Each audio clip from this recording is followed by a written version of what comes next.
In the first two modules, we explored how European energy policy, behavioural science, and local implementation come together to shape energy behaviour.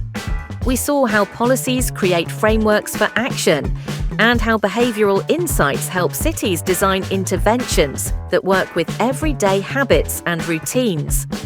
But changing behaviour is rarely something one actor can achieve alone. Module 3 focused on collaboration.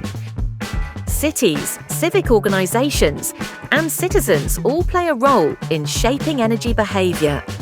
Working together helps build trust, mobilise resources, and create solutions that reflect everyday realities. Citizen organizations and the extent to which they can create lasting impact in a community are very dependent on the partnerships and support that they receive from local governments. Political support and partnership creates a sense of collective ownership within a community. When trust and collaboration are established, residents are much more likely to change behavior and, for example, adopt energy-efficient practices or participate in energy-saving programs introduced by local institutions.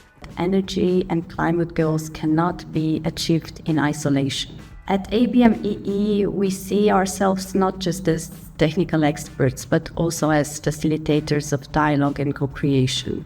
We believe that partnerships are essential because they ensure that solutions are not only technically sound, but socially legitimate and also locally owned. So this multi-stakeholder model helps us build trust by making the process transparent and inclusive. These examples show how collaboration creates the conditions for behavioural change. But for initiatives to truly resonate, they also need to connect with how people understand and experience change. Module 4 explores how storytelling and narratives shape how people understand and engage with the energy transition. A story, when you break it down into its simplest form, is the connection of cause and effect, and that mimics how we think. And so it helps us think in terms of sequences and progressions of events, and it helps us recognize patterns of behaviors and actions.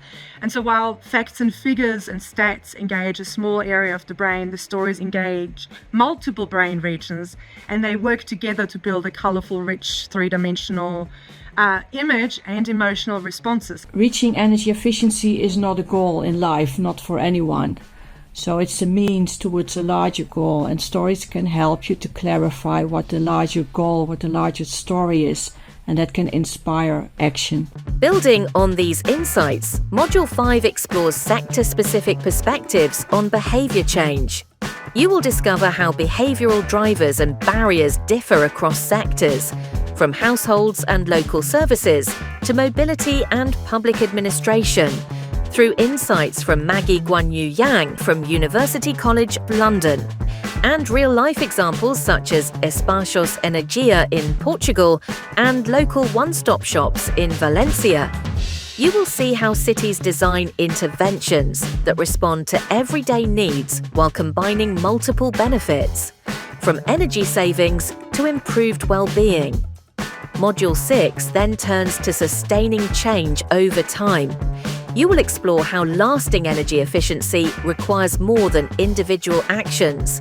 It involves building a culture of efficiency within communities, with insights from University of Applied Sciences and Arts, Northwestern Switzerland, and practical examples such as the Stromspar Check program in Germany and local initiatives in Freilich-Sonn.